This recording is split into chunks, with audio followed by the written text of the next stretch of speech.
आपके बच्चे आज स्कूल में पहुंचे हुए थे, लेकिन जैसे ही कुछ स्कूलों में एक मेल आया जो रूस से आया था, सनसनी फैल गई। लोग हैरान हो गए, लोग घबरा गए, क्योंकि उस मेल में लिखा हुआ था बम से उड़ाने की धमकी। लेकिन इस अफवाह के बाद कैसे ऑपरेशन को अंजाम दिया गया, कैसे स्कूलों की सुरक्षा बढ़ाई गई, कैसे फोर्सेज ने कार्रवाई की है, वो आपको इस रिपोर्ट में दिखाते हैं।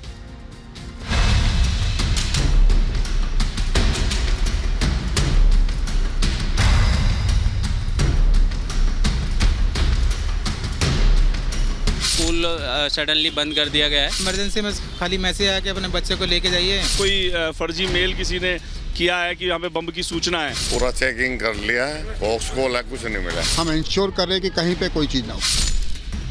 दिल्ली एनसीआर के करीब 100 से ज्यादा स्कूलों में बुधवार की सुबह बम रखे होने की धमकी भेजी गई थी। ईमेल के जरिए भेजी गई धमकी में कहा गया था कि हम लोगों को इमारतों में दफन कर देंगे। दिल्ली एनसीआर के स्कूलों को बम से उड़ाने की धमकी वाली खबर जंगल की आग की तरह फैलती चली गई। दिल्ली समेत पूरे एनसीआर में अफरा तफरी मच गई। मेल आई थी कि भाई कुछ बॉम्ब है कहीं कहीं जगह पे, पर देखिए बच्चे हैं हमारे पास तो हम कोई चांसेस नहीं ले सकते। हमने चेयरमैन से भी बात किया और सारे सीनियर ऑफिसर्स से पुलिस की बात किया, उनका सपोर्ट मांगा और पेरेंट्स को मैसेज किया, बसेस को दोबारा से लाइन अप किया और बच्चों को भेज दिया है। बम होने की धमकी से दिल्ली एनसीआर के स्कूलों में हड़कंप मच गया था, तो वहीं पुलिस प्रशासन तुरंत अलर्ट मोड पर आ गया। दिल्ली एनसीआर के सभी स्कूलों में पुलिस, बॉम्ब स्क्वाड, दमकल की गाड़ियां और एम्बुलेंस तुरंत पहुंच गई। स्कूलों को खाली कराने के बाद बम का पता लगाने के लिए बारीकी से स्कूलों के कोने कोने की तलाशी ली गई। मेरे पीछे आप नई दिल्ली का संस्कृति स्कूल देख रहे हैं। आप देखेंगे कि पूरे स्कूल को अब यहाँ से खाली करा लिया गया है। इससे पहले द्वारका दिल्ली का जो स्कूल है वहाँ पर भी इसी तरीके से जो ईमेल है वो बम का मिला। उसके बाद पूर्वी दिल्ली का एक प्राइवेट स्कूल है, वहाँ पर भी ईमेल जो है वो बम का मिला, जिसके बाद तमाम जो एडमिनिस्ट्रेशन मौके पर पहुंचा है, दमकल विभाग की गाड़ियाँ वहाँ पर पहुंची है, तमाम जो सीनियर ऑफिसर्स मौके पर हैं और उस पूरे मामले को इन्वेस्टिगेट कर रहे हैं। कौन शख्स है जो इस तरीके से ईमेल जो है वो कर रहा है, तमाम ऐसी चीजें हैं जिसको अभी वेरीफाई दिल्ली पुलिस और तमाम एजेंसियां ग्राउंड पर करती नजर आ रही हैं। दिल्ली एनसीआर के कई स्कूलों का चप्पा चप्पा खंगालने के बाद पुलिस ने जानकारी दी कि स्कूलों में बम की सूचना फर्जी थी। पुलिस के मुताबिक सभी स्कूलों में अच्छे से चेकिंग की गई, मगर कुछ नहीं मिला। कई स्कूल हैं जिनको अपने ईमेल इनबॉक्स में इस तरह का एक बॉम्ब थ्रेट इशू हुआ है। जैसे जैसे स्कूल्स अपना इनबॉक्स चेक कर रहे हैं वो हमें इन्फॉर्म कर रहे हैं और दोनों मिलके सबसे पहले बच्चों को स्कूल बिल्डिंग से इवैक्यूएट करने की कोशिश कर रहे हैं। हमारे द्वारा सर्च ऑपरेशन चलाया जा रहा है, किसी भी प्रकार की कहीं कोई दिक्कत नहीं है। हर जगह जाकर के चेकिंग कराई गई है। हमारी साइबर टीम अपनी जांच कर रही है और जांच के आधार पर ही कार्रवाई की जाएगी। वो अभी बोला कुछ नहीं है, ऑक्सकोल है। क्या जांच नहीं? जांच होगी कम। ऑक्सकोल है, हाँ ऑक्सकोल है, ऑक्सकोल है। लेकिन यहाँ सवाल ये खड़ा हुआ कि आखिर ये हरकत किसने की, कहां से स्कूलों में बम की धमकी का मेल आया और कौन इस साजिश का मास्टरमाइंड है। जैसे ही इसकी खबर स्कूलों में आई है, इमीडिएटली पुलिस को इन्फॉर्म किया गया है, स्कूल अथॉरिटीज़ ने, और दिल्ली पुलिस बहुत ही जल्दी वहां पर पहुंची और सारा कॉर्डन ऑफ कर दिया गया है एरिया। दिल्ली पुलिस ने अभी पता कर लिया है कि ये मेल्स कहाँ से आ रहे हैं, जांच चल रही है। मैं इतना ही सिर्फ कहना चाहूँगा कि जो कल्प्रिट्स हैं बख्शे नहीं जाएंगे, उनको बहुत सख्त सजा मिलेगी, जिन्होंने भी दिल्ली में अमन चैन को तोड़ने की कोशिश की है।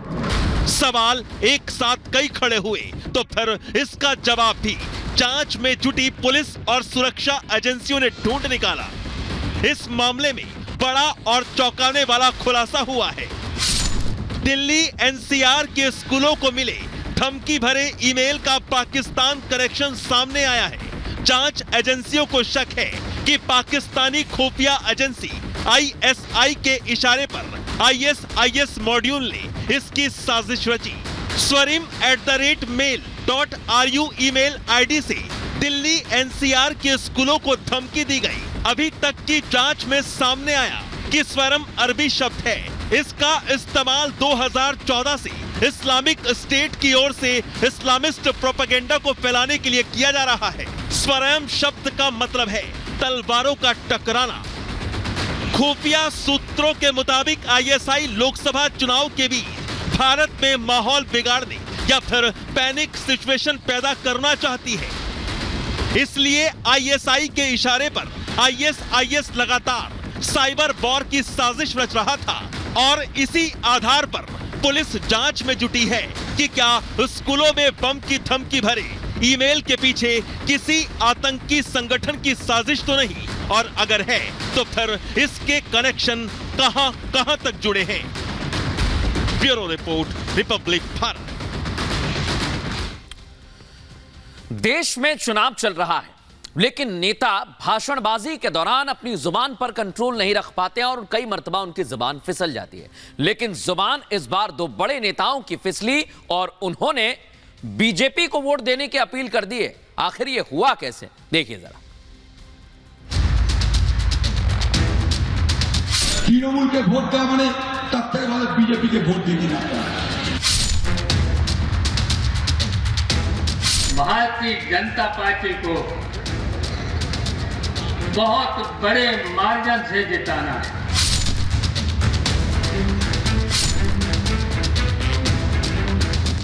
अब की बार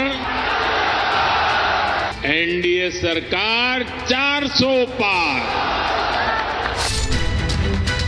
लोकसभा चुनाव के मतदान के 2 ही चरण हुए हैं, लेकिन चुनावों में अनेक रंग देखने को मिल रहे हैं। सत्ता पक्ष अपनी हवा बनाने में लगा है तो विपक्ष को 10 साल बाद वापसी की उम्मीद है।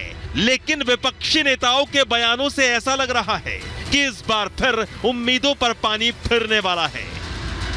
बीजेपी तो 400 पार का नारा दे ही रही है, उसके नेता पार्टी को वोट करने की अपील करते रहे हैं, लेकिन अब विपक्ष के नेता भी बीजेपी को वोट देने की अपील करने लगे हैं। पहले आपको सुनवाते हैं कांग्रेस के वरिष्ठ नेता अधीर रंजन चौधरी के बोल, जिसमें वो कहते हैं बीजेपी को वोट दो। तृणमूल के वोट देওয়া মানে তার থেকে ভালো বিজেপি কে ভোট দিয়ে কিনা। তৃণমূল के वोट দেওয়া মানে তার থেকে অনেক ভালো বিজেপি কে ভোট দিয়ে দেওয়া।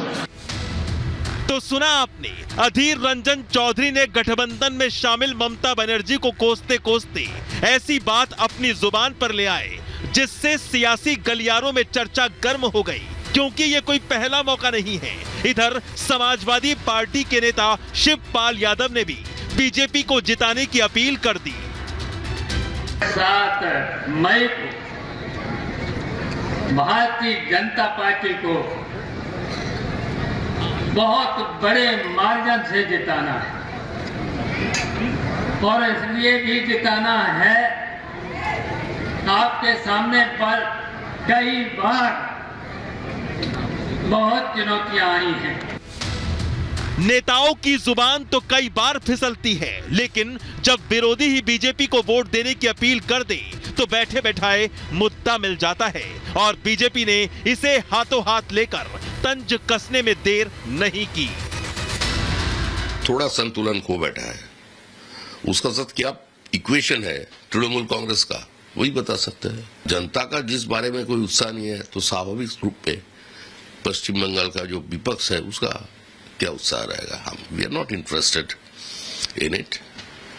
अल्टीमेटली खत्म है कांग्रेस, पश्चिम बंगाल में कांग्रेस का विदाई निश्चित है।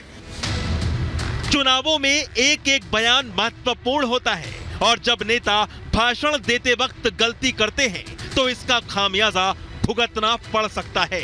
लेकिन इन विपक्षी नेताओं ने तो अब बीजेपी को वोट देने की अपील कर दी। कहीं 4 जून को विपक्ष का वोटर भी बीजेपी के खाते में न चला जाए। Bureau report, Republic Bharat.